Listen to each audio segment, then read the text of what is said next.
Assalamualaikum warahmatullahi taala wabarakatuh. Baiklah pemirsa, pendengar setia pejarah, baik di mana Anda berada, perlu diketahui bahwa alhamdulillah kami selaku pengelola wilayah ini, khususnya Karamat Panokan dan lokasi lainnya wilayah Panokan khususnya. Namun sebelumnya kami memohon maaf atas segala kekurangannya. Dan juga perlu diketahui bahwa Karamat ini memang tadinya tidak ada yang mengelola dengan sempurna, dengan baik. Namun alhamdulillah dengan adanya kesadaran tokoh masyarakat, ustadz lainnya, kami bersepakat berkomunikasi dengan mereka agar supaya mengelola wilayah ini. Siapa lagi kalau bukan kita sendiri, bukan kita semua yang mengelola istilahnya sepuh-sepuh kita ini. Dan juga alhamdulillah dalam saat ini minimal ada 30% ada lebih kegiatan di Karamat ini, diantaranya sehubungan tadinya belum ada tempat peristirahatan dan pendopo, maka untuk itu kami lakukan rame-rame dengan rekan-rekan lainnya, bikinlah pendopo alias majlis buat pengajian istighosah.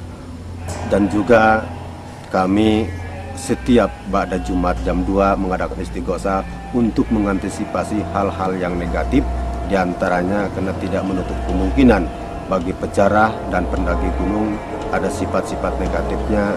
Maka untuk itu kami selaku warga masyarakat Kadengan, ustadz lainnya dan tokoh khususnya berkomitmen untuk mengelola wilayah ini. Maka perlu diketahui juga di sini Karamat, saya juga bukan mengada-ngada, itu dapat himbauan atau dapat tausiah dari beliau bahwa di sini Karamat ada 13 bahkan ada 15. Yang pertama untuk lokasi ini adalah 4 Karamat, 4 Hodam yang menunggu wilayah ini. Yang pertama yaitu Ki Jagaraksa, dan yang kedua Raden Panji, dan ketiga Ki Langlang Asu, dan yang keempat Ki Nyilanglang Asu.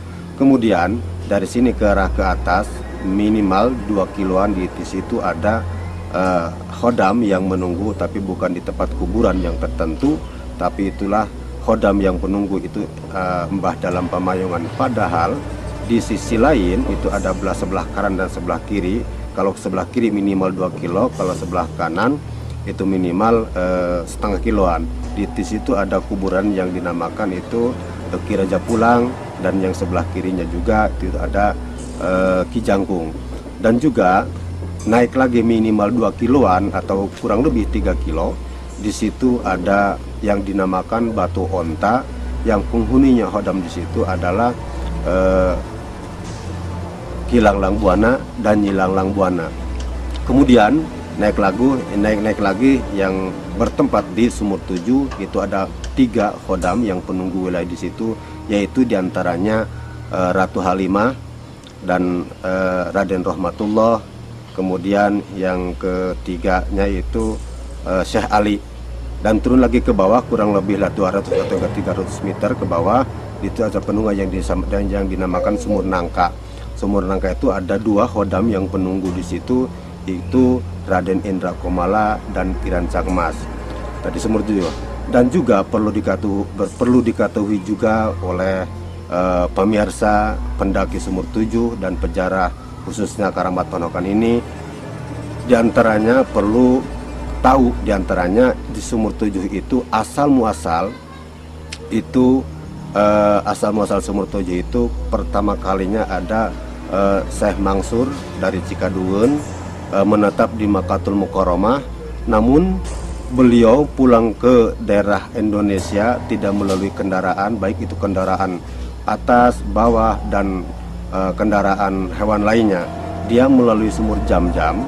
Nah disitulah begitu dia masuk ke Sumur Jam-Jam, di situ ada yang mengikuti. Kemudian di tengah perjalanan, nah ditanya oleh beliau, siapakah engkau? Kemudian dia menjawab, yang mengikuti itu dia menjawab, katanya saya ini yang suka yang suka pakai manusia alias dunia. Dan kemudian dia naik ke atas naik ke atas alias di ujung alias di puncak.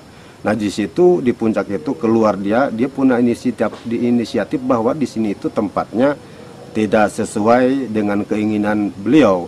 Namun dia turun lagi ke bawah, di situ turun ke bawah. Akhir kemudian si yang ngikuti itu dia dititipkan di situ, ditetapkan di situ sampai sekarang ini.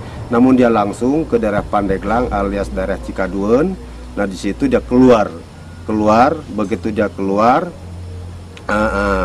begitu dia keluar itu selalu nyumber air yang dia keluar dari gua itu, dia langsung nyumber air tersebut. Kemudian punya feeling atau punya firasat begini, seandainya kalau tidak ditutup sama saya, kata beliau, saya ini mengantisipasi efeknya nanti anak cucu saya ini bagaimana ke depan, takutnya jadi lautan.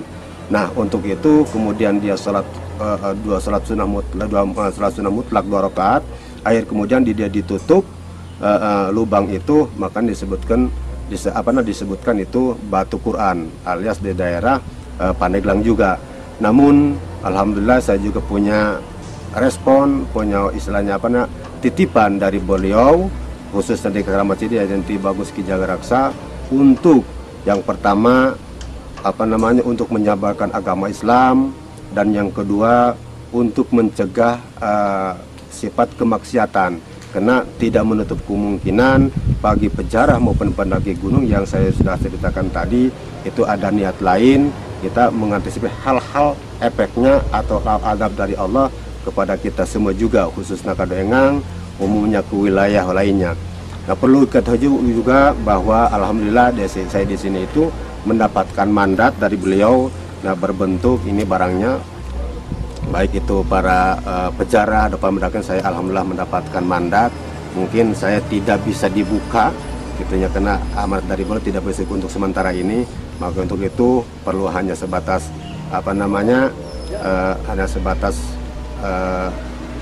globalnya aja gitu ya. Jadi biar lebih kuat, lebih punya keyakinan bahwa benar di sini itu ada hodam. Maka untuk itu saya diamanatkan untuk memegang atau wasiat benda ini untuk dipegang sama saya, alhamdulillah. Namun alhamdulillah sifatnya ada sifat kesadaran juga. Wilayah khususnya ibu-ibu masyarakat yang lainnya, kami mengadakan istighosahan setiap pada Jumat karena himbauan beliau.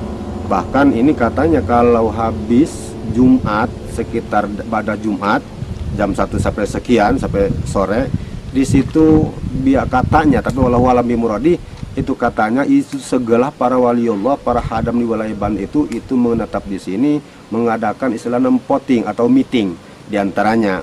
Maka di situ kami ada himbauan atau perintah dari untuk mengadakan yasinan. Maka alhamdulillah ada kegiatan ngaji yasin dan istighosah, khususnya di sini ada kurang lebih yang pengikut mengadakan yasinan itu kurang lebih dari 200 orang. Namun mudah-mudahan kami juga mengharapkan ada kesadaran, ada sifat antusias khususnya masyarakat Kadoengang untuk mengikuti kegiatan-kegiatan yang positif. Tapi itu juga alhamdulillah, bahkan perlu diketahui juga oleh pemirsa pendengar budiman bahwa diantaranya pernah beliau juga mengatakan demikian. Pernah saya berdiskusi dengan beliau, bahkan katanya saya pernah bertanya, apakah karena tidak sedikit orang yang suka kerasukan itu mengatasnamakan beliau.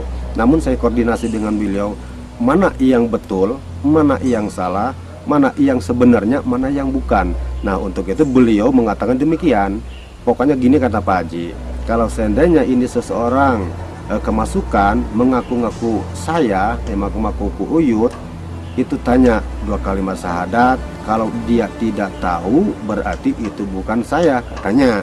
Makanya untuk itu katanya kata beliau, kalau dia tidak membaca 2 kalimat syahadat, dia itu harus membaca 2 kalimat syahadat alias musyrik. Makanya pesan beliau juga begini. Makanya meminta itu bukan jangan kepada saya, tetap kita meminta kepada Allah Subhanahu wa taala, karena kalau tidak istilahnya kita meminta kepada luar daripada Allah, kita mengantisipasi itu itu timbulnya musyrik. Untuk itu perlu diketahui juga dalam kondisi dari Kado Engang khususnya ke Sumur Tujuh, siapapun mereka, siapapun Anda yang ingin mendaki ke Sumur Tujuh, minimal kita harus fisik kuat. Kurang lebih perjalanan kalau kita fisiknya kuat itu minimal istilahnya 3 jam atau 4 jam PP atau 6 jam PP. Namun saya juga menghimbau kepada kalian Anda kalau ingin naik ke Sumur Tujuh harus membawa peralatan yang lengkap, diantaranya buat makanan dan senter lainnya, karena kita mengantisipasi tidak sedikit orang yang naik ke Sumur Tujuh itu berangkat pagi datang malam. Perlu diketahui juga kami selaku masyarakat, warga masyarakat Kaden dan juga rekan-rekan Pak Haji lainnya, kami harapkan siapapun Anda yang ingin mendaki Sumur Tujuh jangan sampai mengotori tempat tersebut, karena diantaranya dari tahun kemarin ke tahun belakang sekian tahun masih banyak diantaranya mengotori hal-hal yang negatif. Diantaranya kalau misalkan mau mandi, mau buang sampah, tolong jangan sembarangan, dan juga apabila membuang baju atau kaos dalam dan celana dalam agar supaya dibawa dengan masing-masing untuk mengantisipasi hal-hal yang negatif. Karena beliau pernah mengatakan tolong katanya urus dengan baik di situ, dan juga kalau yang membuang sampah itu mengantisipasi efeknya kita kelongsoran dan lain sebagainya. Dan juga yang paling utama sekali, baik itu pemandian di Sumur Nangka maupun di Sumur Tujuh, itu seharusnya kalau mau mandi harus pakai patalasan alias kain kafan putih minimal 1 meter persegi, itu kita dibungkus sama kita kemudian dimandiin ya. Begitu yang memandikan baik orang lain maupun kita sendiri, itu harapan kami. Nah, alhamdulillah juga pendekatan udah pemirsa yang budiman. Nah, inilah yang dinamakan Kilang Lang Asuh. Namun sebelumnya tidak ada yang tahu. Nah, jadi sehubungan saya juga dapat himbauan dari beliau, tolong katanya Pak Haji, itu yang di belakang itu namanya Kilang Lang Asuh. Dan untuk itu kami mohon agar supaya ini dikasih kafan. Maka untuk itu kan alhamdulillah ini saya kasih kafan persemiter. Nah, disinilah istilahnya yang dinamakan Kilang Lang Asuh. Nah, diantaranya yang lain itu di situ gitu, tapi tetap secara intinya berhubungan diantaranya gitu ya. Jadi intinya istilah yang dinamakan kilang. Nah, ini karomahnya, tempatnya tidak jauh dari lokasi ini ke situ sekitar ada 10 meter atau 8 meter kurang lebih di sini. Tapi yang lainnya saya juga tidak tahu tempat-tempat maksudnya itu kuburannya, tapi yang dia bilang itu tempat lokasinya emang di situ yang di gedung yang telah dibangun kemarin. Dan juga ini juga gedung-gedung yang dari tahun 1983 emang belum apa-apa. Namun alhamdulillah di situ ada donatur yang ingin membangun, direspon dengan masyarakat. Nah, alhamdulillah sampai sekarang ini nanti insya Allah saya tunjukkan lokasi-lokasi tempat jarah dan musola, kemudian ya, tempat-tempat istirahat atau pendopo untuk masjid. Alhamdulillah sebagai ada sekarang juga dan rekan Pak Haji lainnya, ini Pak Haji Jamhani, dan juga saya bikin MCK buat karena mengantisipasi kita kasihan bagi tamu jarak jauh gitu, tidak mau buang BAB, tidak ada tempat. Namun alhamdulillah sekarang udah standby, udah siap. Insya Allah kami melayani dengan ikhlas, melayani dengan istilahnya semampunya kita. Nah, untuk itu perlu diketahui juga. Nah, di sini banyak diantaranya yang mengelola dan ada 12 ustadz yang diantaranya saya per harinya itu ada 4 orang. Misalkan ada hari ini siapa, di sini ada bahkan tiga hari berturut-turut. Nah, diantaranya mungkin banyak sih, diantaranya ada Ustadz Suwardi, Ustadz Bakri, Ustadz Tusi, Ustadz banyak diantaranya. Insya Allah kalau ingin tahu, makanya apabila perlu dikatakan juga mau ada minat ke sini, kalau ingin menghubungi, tolong hubungi nama saya Pak Haji Nur Hadi dan juga Pak Haji Jamhani.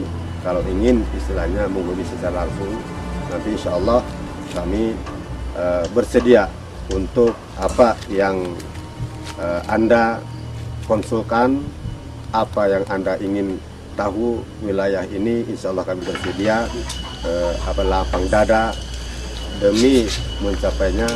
Kita menikmati nikmat-nikmat alam semesta agar supaya kita bisa mensyukuri nikmat-nikmat dari Sang Kholik ya. Karena kalau kita tidak menciptakan diri kita, siapa lagi tidak timbul dari tasyakur. Lain syakartum la azadanakum wala in kafartum inna azabi lasadid. Mungkin itu saja yang saya dapat sampaikan. Mohon maaf segala kekurangan. Assalamualaikum warahmatullahi wabarakatuh. Assalamualaikum.